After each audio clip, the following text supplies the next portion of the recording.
भारतीय संस्कृति बहुत ही प्राचीन संस्कृति है और विश्व में सबसे प्राचीन संस्कृतियों में से भी भारतीय संस्कृति की गिनती होती है। और इसी संस्कृति का ही एक अंग है हमारा योग और आयुर्वेद। आज जिस दौर में हम जी रहे हैं ये सारा रोगों से ही बहुत ज़्यादा गिरा हुआ युग है और जो जो हम दवाई करते रहते हैं रोग उतने ही भयानक रूप से हमारे सामने आते हैं। तो आयुर्वेद में इन रोगों को दूर करने के लिए हमारे महर्षियों ने हमारे अनेक प्रकार की जड़ी बूटियाँ का हमें बताया, ज्ञान दिया। उन्होंने ग्रंथ बनाए इसके बारे में। और जड़ी बूटियों के साथ साथ आयुर्वेद में पंचकर्मा का भी बहुत जिक्र आता है। पंचकर्मा से शरीर का शुद्धिकरण शारीरिक और मानसिक रूप से होता है। इसके बारे में पंचकर्मा के बारे में मैं आपको एक छोटी सी कहानी भी बता दूं, उसी से ही आप समझ जाएंगे कि पंचकर्म का कितना महत्व है हमारे जीवन में। जब बख्तियार खलजी ने भारत पर आक्रमण किया तो यहाँ आते ही वो बीमार पड़ गए और जब वो बीमार पड़े तो अनेक वैद्यों ने उनकी दवाई की, औषधि की, परंतु वो ठीक नहीं है बख्तियार खलजी। तो तब किसी ने उन्हें बताया कि अगर जो नालंदा विश्वविद्यालय से किसी आचार्य को, किसी वैद्य को लेके आया जाए तो इनके ठीक होने की संभावनाएं काफ़ी हद तक संभव हो सकती हैं। तो इसी के नज़र रखते वो उनके जो सैनिक हैं वो नालंदा विश्वविद्यालय गए और वहाँ से राहुल श्री भद्राचार्य को लेके आए वो। परंतु जो बख्तियार खलजी के हाजी थे उन्होंने किसी वैद्य से, भारतीय वैद्य से दवाई लेने से, औषधि लेने से मना कर दिया। तो राहुल जो श्री भद्राचार्य थे तो उन्होंने कहा कि अगर जो आप ये औषधि नहीं खा सकते तो आप अपनी कुरान मेरे को दे दीजिए और इस कुरान को मैं कल आपको वापसी दे दूंगा और इस कुरान को सिर्फ आपने 2 बारी पढ़ना है और 2 बारी पढ़ने के बाद ही आप ठीक हो जाएंगे।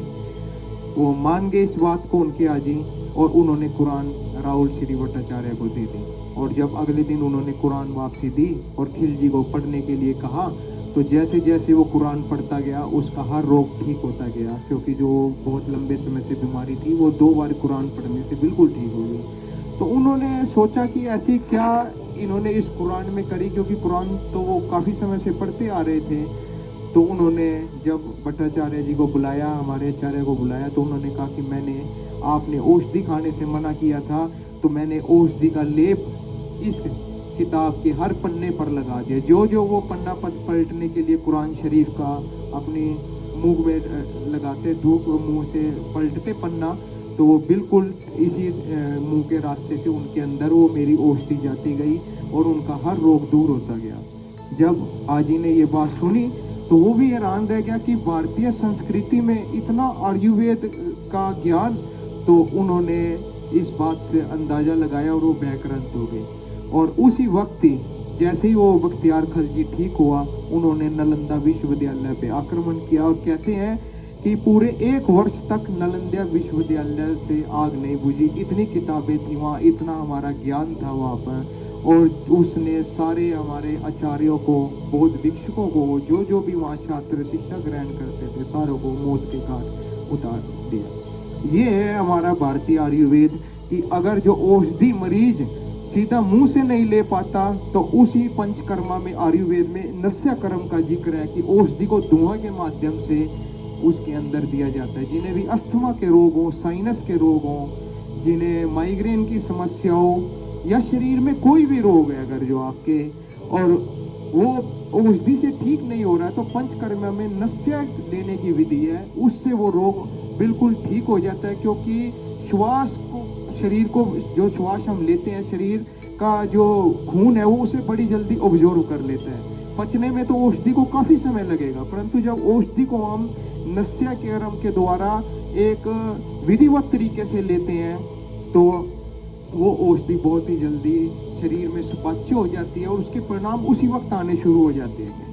आज जो भारत में इतनी या विश्व में इतनी बीमारियां फैली हुई है, कारण यही है कि हम अपनी प्राचीन संस्कृति को छोड़ चुके हैं, हम उस ज्ञान को छोड़ चुके हैं और हमने क्या पकड़ लिया है, अज्ञानता पकड़ ली है। जो आयुर्वेद में दिनचर्या सिर्फ आयुर्वेद में ही बताई गई है, किसी और पैथी में दिनचर्या नहीं बताई गई कि कैसे अपने जीवन को जीना है, कैसे अपने दिनचर्या को रखना है, कैसे अपने खान पान को रखना है। तो आज मैं पंचकर्मा के बारे में आपको बता रहा हूँ कि जिन्हें बीपी ज़्यादा रहता हो, जिनका बीपी बहुत ज़्यादा बढ़ जाता हो, या जिन्हें साइनस की समस्या हो, हृदय के कोई रोग हो, अगर जो अलग अलग औषधियों द्वारा एक अच्छे अनुभवी आचार्यों के द्वारा अगर जो पंचकर्मा करते हैं, तो मैं गारंटी के साथ कहता हूँ कि उन्हें कोई भी रोग किसी भी व्यक्ति को नहीं हो सकता जो अपनी भारतीय संस्कृति। तो मैं पंचकर्मा ज़्यादा समय ना लेता हूँ, आपको पंचकर्मा का मैं बताता हूँ कि कैसे इसका हमने धूम्रपान करना है।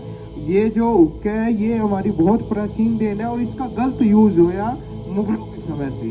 फिर अंग्रेजों ने बताया इसमें जलते हुए उपले को इस प्रकार इसमें डाल दें आप, जलते उपले को आपको इस प्रकार पंचकर्मा में इस हुक्के के द्वारा जब हम जड़ी बूटियों को अपने अंदर ग्रहण करेंगे, ये जो आज मैं जड़ी बूटी इसमें डालने जा रहा हूँ, ये शंख पुष्पी का आज हम धूम्रपान करेंगे। और इस प्रकार हमने इसमें शंख पुष्पी को कर दिया। अच्छी मात्रा रखें शंख पुष्पी की। जिन्हें मस्तिष्क से संबंधित कोई भी समस्या है, जिन्हें क्रोध बहुत ज्यादा आता हो, जिन्हें गुस्सा बहुत ज्यादा आता हो, चिड़चिड़ापन रहता हो, वो इस प्रकार इस नस्या का प्रयोग करके अपने इस रोग से निजात पा सकते हैं। शंख पुष्पी खाएं तो खाएं, जरूर खाएं आप सुबह के वक्त आधी चम्मच। जिन्हें हाई बीपी की समस्या हो, एसिडिटी की समस्या हो, जिनको दिमागी कमजोरी हो, बार बार बोलने की जिन्हें आदत हो, जिन्हें मानसिक डिप्रेशन हो, वो शंख पुष्पी का इस्तेमाल जरूर करें और इस नस्या का इस्तेमाल जरूर करें। इसे लेने की सबसे पहला साधारण विधि कि इसे मुख के द्वारा प्रकार हम आज ब्रह्मी का नस्या ले रहे हैं।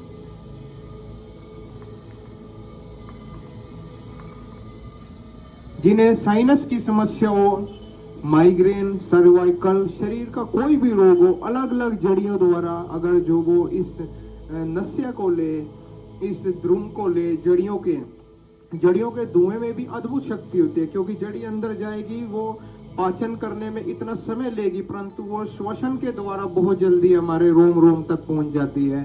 तो इस प्रकार का महान आयुर्वेद हमारे प्राचीन संस्कृति रही है, हमारे जो योग की, आयुर्वेद की, और इसी संस्कृति को हमने ध्यान में रखते हुए अब दोबारा डेरा बाबा स्वारनाथ जगाधरी में इन पंच को आरंभ किया है। और आयुर्वेद और योग की रोज सुबह की कक्षाएं चलती हैं। और जिन्हें माइग्रेन की दिक्कत हो या जिन्हें साइनस की दिक्कत हो, वो इस धूम्रपान को नासिका के माध्यम से लें तो बहुत ही ज्यादा उन्हें, मैं दिखाता हूं आपको,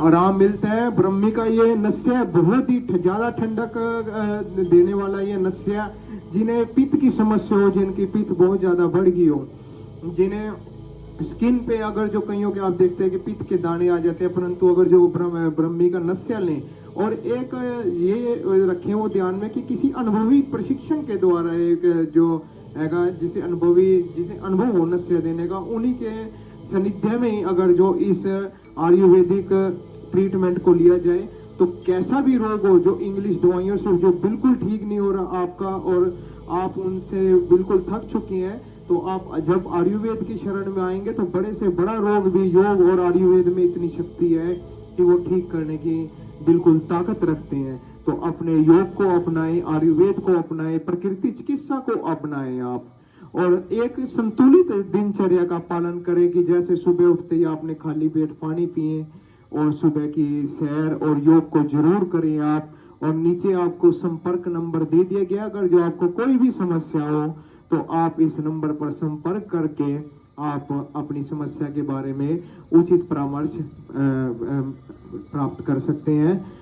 परमपिता परमात्मा महादेव आप सबका कल्याण करे। हर हर महादेव।